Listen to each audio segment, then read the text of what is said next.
Hello, मैं हूं हरप्रीत। आज हम बात करेंगे स्पीच के बारे में।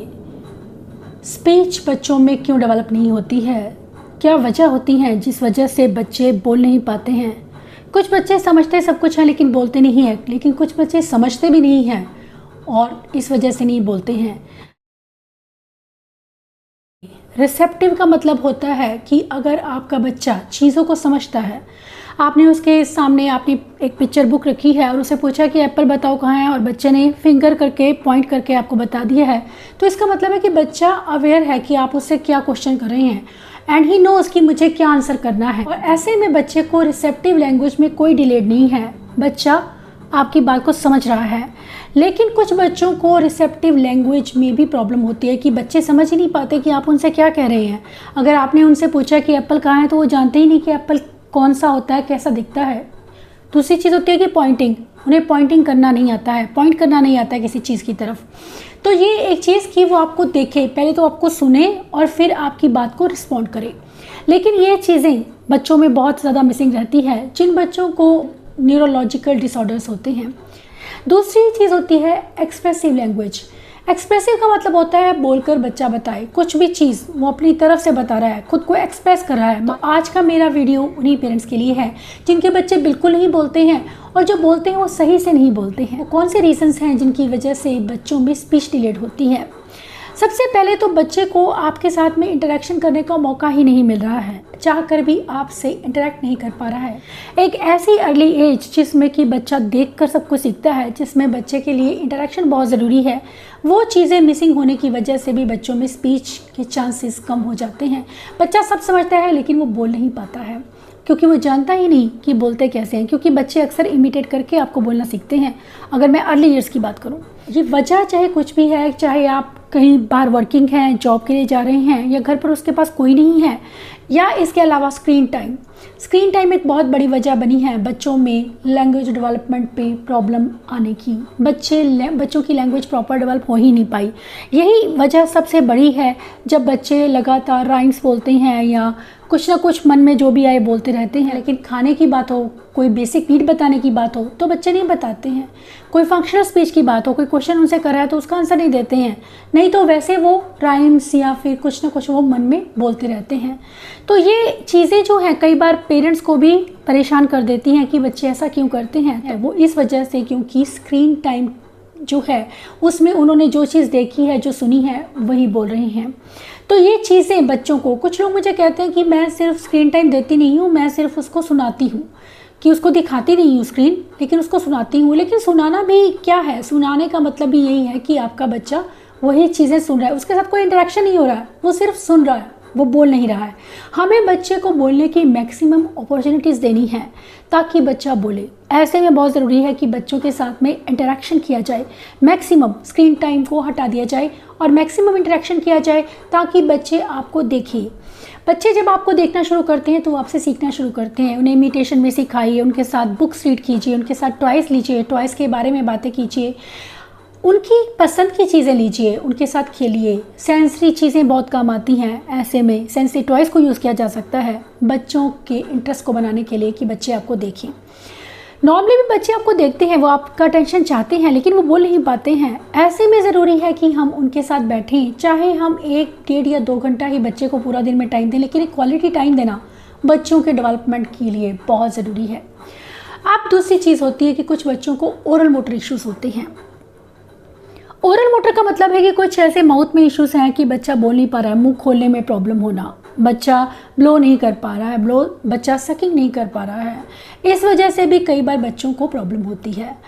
अब ओरल मोटर सिस्टम जो है हमारा ऐसा है कि हमें लगातार जब हम बोलते हैं तो हमें स्टिमुलेशन मिल रहा है, हम बोल रहे हैं, लेकिन कुछ बच्चे बोलना सीख ही नहीं पाते हैं क्योंकि उन्हें अपनी माउथ की मूवमेंट्स को कोऑर्डिनेट करने में प्रॉब्लम होती है। कई बार अप्रैक्सिया ऑफ स्पीच की वजह से बच्चे साउंड को इमिटेट करना नहीं सीख पाते हैं।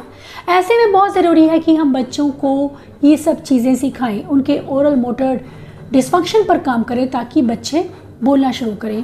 क्योंकि कई बार बच्चे जानते नहीं कि मुझे किस तरह से मुंह खोलना है किसी वर्ड को बनाने के लिए या किसी साउंड को किस तरह से बोलना है, ये चीज़ें वो नहीं जानते हैं। तो ऐसे में इमिटेशन बहुत अच्छा वर्क करता है। इमिटेशन के बारे में मैंने अपना एक वीडियो लास्ट टाइम अपलोड किया था, आप उसे ज़रूर देखिएगा। उसमें जो है कि मैं स्टेप बाय स्टेप मैंने बताया कि आप बच्चों की लैंग्वेज पर किस तरह से काम कर सकते हैं। इमिटेशन बच्चों को सिखाना बहुत ज़रूरी है, इमिटेशन होना ज़रूरी है, एक स्किल ये बच्चों में होना ज़रूरी है ताकि आपके बच्चे बोलना सीख पाएँ। बच्चे इमिटेशन में आपको बोलना सीखते हैं जब आप बोल रहे हो आ ई। एक और चीज़ होती है कि हम बच्चे को बोलने की मैक्सिमम अपॉर्चुनिटीज़ दें। कई बार हम बच्चे को अपॉर्चुनिटीज़ नहीं देते हैं, खुद ही बोलते जाते हैं और हमारी स्पीच ऐसी होती है कि बच्चे अंडरस्टैंड ही नहीं कर पाते हैं, क्योंकि बच्चे छोटे होते हैं, उनका कॉग्निशन उस हिसाब से डेवलप नहीं हुआ कि बच्चा पूरी तरह आपकी बात पर फोकस कर पाए। तो मेक श्योर कि जब आप बच्चे से बात कर रहे हैं तो स्पीच को ब्रीफ रखिए, शॉर्ट रखिए, ताकि बच्चा आपकी बातों को समझ पाए, सिंपल रखिए। दूसरा एक चीज़ है कि बच्चा अगर आपका स्पीच डिलेड है तो वर्ड्स कुछ लिमिटेड ले। ऐसे नहीं कि हम किसी दिन शूज़ बोल रहे हैं, किसी दिन जूते बोल रहे हैं, किसी दिन स्लीपर्स बोल रहे हैं, ऐसे नहीं हम करेंगे। हम एक वर्ड को ही रखेंगे। अगर हम उसके साथ शूज़ बोल रहे हैं, जूतों को हम शूज़ ही बोल रहे हैं तो हम शूज़ ही बोलेंगे। अगर हम जूते बोल रहे हैं तो जूते ही बोलेंगे, क्योंकि कई बार ऐसा होता है कि हम 2 वर्ड्स में बच्चा कंफ्यूज होकर रह जाता है और बच्चे उसमें भी बच्चों को स्पीच में प्रॉब्लम हो सकती है, स्पेशली अगर आपका बच्चा स्पीच डिलेड है, क्योंकि नए वर्ड्स को सीखने में बच्चों को स्टार्टिंग में बहुत मुश्किल होती है। तो इसलिए लिमिटेड वर्ड्स रखिए और वो रेपिटेटिव होने चाहिए कि आप उन्हें लगातार रिपीट कर रहे हैं, लगातार डेली लाइफ में आप उनको यूज़ कर रहे हैं। ये एक बहुत ज़रूरी चीज़ है। अगर हम इन चीज़ों का ध्यान रखते हैं, एक चीज़ और होती है कि जब हम बच्चे के साथ में बात कर रहे हैं तो आप बात करते हुए, जैसे आपने रोज़ बच्चे को बताया कि ये एप्पल है, ये एप्पल है, ब्रेन को एक ट्रेनिंग देना जब लैंग्वेज डेवलपमेंट की बात होती है। ये एप्पल हमने रोज़ उसको सिखाया है कि ये एप्पल है। हमने कुछ एक वर्ड्स लिए हैं, हमने टारगेट पे, अगर आपके बच्चे की स्पीच बहुत कम है तो टारगेट पर ज़्यादा वर्ड्स नहीं रखेंगे, बहुत कम वर्ड्स रखेंगे और बच्चे को पिक्चर के साथ में दिखाएंगे, फंक्शनल स्पीच ताकि बच्चे में आए। एप्पल है, देखो, अगर हम रोज़ उसको ये बता रहे हैं एप्पल है, तो नेक्स्ट डे अगर हम पॉइंट कर रहे हैं तो हो सकता है आपका बच्चा खुद उसे बोले कि एप्पल, क्योंकि ये स्टिमुलेशन जो आप उसे डेली दे रहे हैं उससे भी बच्चों के ब्रेन में ये शब्द फिक्स हो जाता है और बच्चे अक्सर उस फोटो को, उस पिक्चर को देखकर एप्पल बोलते हैं, क्योंकि वो रिलेट कर लेते हैं पिक्चर को उस नाम के साथ में। बहुत ज़रूरी है बच्चों को मैक्सिमम अपॉर्चुनिटीज़ देना, लेकिन उससे पहले स्टिमुलेशन देना भी ज़रूरी है कि बच्चों को बोलना क्या है, उसे पता होना चाहिए कि क्या बोलना है मुझे इस चीज़ को। बहुत से बच्चे हैं जो ये जानते ही नहीं, स्पेशली जिन बच्चों को न्यूरोलॉजिकल डिसऑर्डर्स होते हैं। अगर मैं ऑटिज्म की भी बात करूँ, उन्हें पहले हमें आइडेंटिफिकेशन सिखाना ज़रूरी होता है कि उन्हें चीज़ों की पहचान होनी ज़रूरी है, क्योंकि बच्चे चीज़ें जानते ही नहीं कि इसे टेबल कहना है या इसे चेयर कहना है या इसे एप्पल कहना है। तो इसलिए बहुत ज़रूरी है कि आप मैक्सिमम विजुअल को यूज़ कीजिए। अगर आपका बच्चा छोटा भी है तो विजुअल्स को यूज़ करने से भी स्पीच डेवलपमेंट बहुत अच्छे से होती है। फ्लैश कार्ड्स को यूज़ किया जा सकता है। अब मैं बात करूंगी, अगर बच्चों को ओरल मोटर डिफ़िकल्टीज़ बहुत ज़्यादा हैं, आपको लगता है कि बच्चे को मुंह खोलने में भी प्रॉब्लम हो रही है, तो पहले हम उन चीज़ों पर काम करेंगे, उसके ओरल मोटर पर काम करेंगे। हिम्मत नहीं हारनी है कि आज बच्चा मुँह नहीं खोल रहा है तो कभी वो बोल ही नहीं पाएगा। मेरे पास एक बच्चा आया था जिससे रिसेप्टिव और एक्सप्रेसिव लैंग्वेज डिसऑर्डर था, यानी उसको समझने में भी और बोलने में भी प्रॉब्लम थी और पेरेंट्स को लगता था कि उसे ऑटिज्म है। लेकिन अर्ली इंटरवेंशन के बाद उस बच्चे ने 3 महीने बाद मुंह अपना खोलना शुरू किया, लेकिन वो 6 महीने में पूरी तरह से बोलने लग गया। तो हम कभी नहीं ये कह सकते हैं कि एक बच्चा जो मुंह नहीं खोल रहा है वो कभी नहीं बोलेगा। बच्चे अक्सर बोलते हैं अगर उन्हें हम प्रॉपर स्टिमुलेशन दें। मुझे आज भी याद है कि मैंने उनके पेरेंट्स से बात की थी जब वो 3 महीने बाद भी, उसने 2 या 3 महीने हो गए थे, मैं उसे लगातार कोशिश कर रही थी और मैंने उसके पेरेंट्स से बात की कि बच्चा आपका मुंह नहीं खोल रहा है बिल्कुल भी, कहीं इसे टंग को लेकर प्रॉब्लम तो नहीं, आप डॉक्टर को दिखाइए, या फिर बच्चे का ईयर टेस्ट करवाना ज़रूरी है। अगर कोई मेडिकल इशू है तब भी बच्चों की स्पीच में प्रॉब्लम होती है। तो ये एक चीज़ की ईयर की इन्फेक्शन होना, लेकिन अगर ईयर में अगर बच्चे के एक में प्रॉब्लम है तो लैंग्वेज डेवलपमेंट में उतना फ़र्क नहीं पड़ता है। अगर दोनों ईयर्स में उस बच्चे को इन्फेक्शन आ रही है तो उसका असर बच्चों की हेयरिंग पर पड़ता है और हेयरिंग की वजह से आगे चलकर बच्चों की स्पीच अफेक्ट होती है। तो ज़रूरी है कि हम पहले इन मेडिकल इश्यूज़ को ज़रूर चेक करवाएं, डॉक्टर को दिखाएं कि बच्चे को कोई ऐसा इशू तो नहीं है। इन्हें रिजॉल्व करने के बाद ही हम बच्चों की स्पीच पर काम करना भी ज़रूरी है कि हम बच्चे को लगातार वो स्टिमुलेशन दें। उसके साथ में मैंने लगातार स्टिमुलेशन किया, उसके साथ में लगातार मैंने बातें करना, वो इंटरेस्ट लेता था, वो चीज़ों में इंटरेस्ट लेता था, वो बातों में इंटरेस्ट लेता था, बस उसको स्टिमुलेशन की ज़रूरत थी और जो उसे मिला और उसने एकदम से बोलना शुरू किया। आज उसकी मम्मा मुझे बताती है, वो नॉर्मल स्कूल में जा रहा है, आज उसकी मम्मा मुझे बताती हैं कि बच्चा बोलता है टीवी को देखकर, मम्मा देखो वो एलिफेंट आया है, वो एलिफेंट वो खा रहा है। ये सब चीज़ें बच्चे तभी वो इंटरेक्ट कर रहा है, वो अकेले में नहीं बोल रहा है, वो मम्मा के साथ में इंटरेक्ट करके मम्मा को इन्फॉर्मेशन दे रहा है, जो कि बहुत इंपॉर्टेंट चीज़ है। और अगर बच्चों में स्पीच और लैंग्वेज डेवलप होती है तो बच्चे बोलना भी शुरू करते हैं। तो इसलिए हमें उम्मीद नहीं छोड़नी है, बच्चे के साथ लगातार काम करते रहना ज़रूरी है। चीज़ होती है अप्रैक्सिया ऑफ स्पीच। अप्रैक्सिया में क्या होता है कि बच्चों को माउथ की मूवमेंट को कोऑर्डिनेट करने में प्रॉब्लम होती है, साउंड बनाने में प्रॉब्लम होती है। गुरजोत को अप्रैक्सिया ऑफ स्पीच है, वो बोल नहीं पाता है अपनी माउथ की मूवमेंट। हालांकि एक और बात कहूँगी कि उसे अप्रैक्सिया है, सिर्फ अप्रैक्सिया ऑफ स्पीच नहीं, उसे अप्रैक्सिया है, उसे इमिटेट करने में भी प्रॉब्लम है, मोटर मूवमेंट को इमिटेट करने में प्रॉब्लम है। अगर कोई मोटर मूवमेंट ज़्यादा लंबी चली गई है उसमें वो ध्यान नहीं दे पाता है, कॉन्सेंट्रेट नहीं कर पाता है और उसे इमिटेट नहीं कर पाता है प्रॉपर वे में, तो मुझे उसे पकड़ कर सिखाना पड़ता है। तो ये चीज़ें हैं जो कई बार बच्चों में कुछ ऐसी डिफ़िकल्टीज़ होती हैं जिन्हें हमें समझने की ज़रूरत है। ऐसा नहीं है कि बच्चे समझते नहीं हैं, बच्चे समझते बहुत हैं, लेकिन कुछ उनकी ऐसे प्रॉब्लम्स हैं, कुछ ऐसी डिफ़िकल्टीज़ हैं जिनकी वजह से बच्चे आपकी मूवमेंट को, साउंड मूवमेंट को या ग्रॉस मोटर मूवमेंट को कॉपी नहीं कर पाते हैं। और ये प्रॉब्लम मैंने गुरजोत के साथ में फेस की है, इसलिए मैं अच्छे से जानती हूँ कि अप्रैक्सिया जब आपके बच्चे को होता है तो कितनी डिफ़िकल्टी होती है बच्चों को स्पीच को लेकर। अगर एक साउंड बच्चे ने बोलना सीख लिया है, कॉन्सोनेंट बोलना सीख लिया है, तो सेकंड कॉन्सोनेंट पे लाना बहुत चैलेंजिंग हो सकता है कई बार। तो सिवियरिटी पर निर्भर है कि आपके बच्चे को कितना है और उस हिसाब से बच्चे को स्टिमुलेशन देना ज़रूरी है। स्पीच की एक्टिविटीज़ की बात करूँ तो हमें इमिटेशन के थ्रू बच्चे को सिखाते रहना, लगातार स्टिमुलेशन देना ज़रूरी है।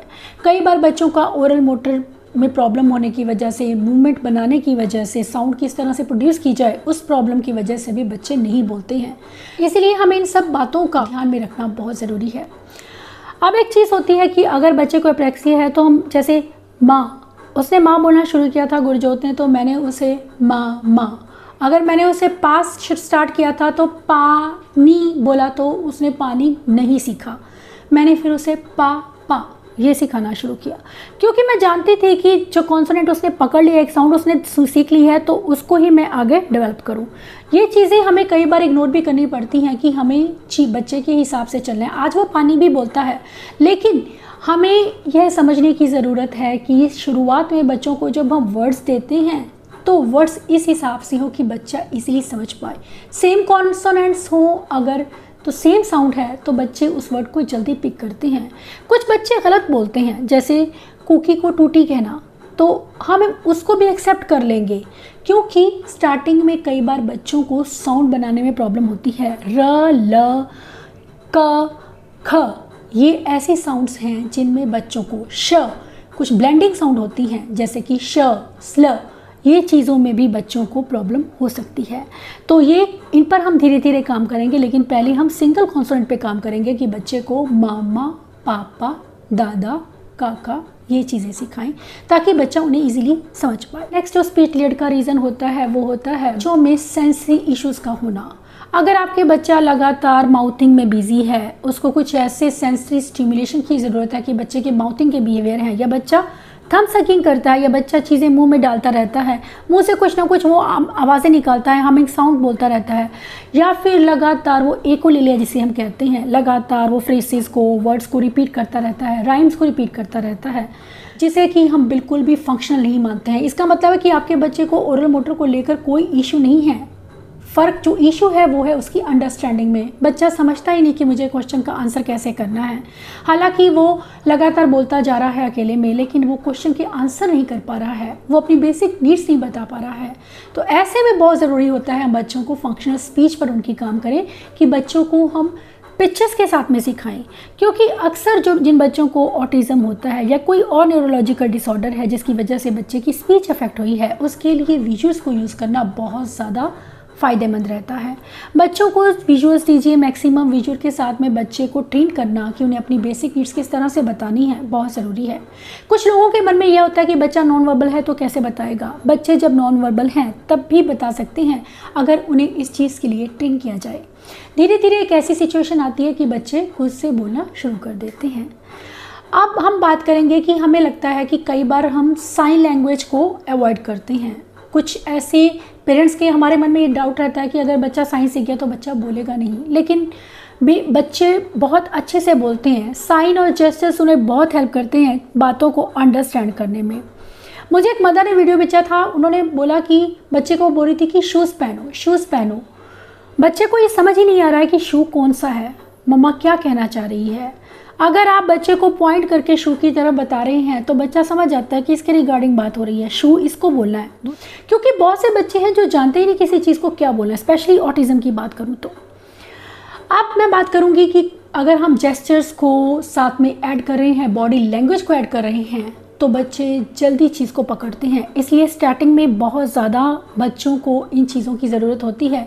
इन क्यूज़ को आप ध्यान में रखेंगे, आप बच्चे को लगातार पॉइंट करके बताना या इशारा करके समझाना कि आप ये कर दो, आप इधर आओ, इधर आओ, उधर जाओ, उधर से लेके आओ।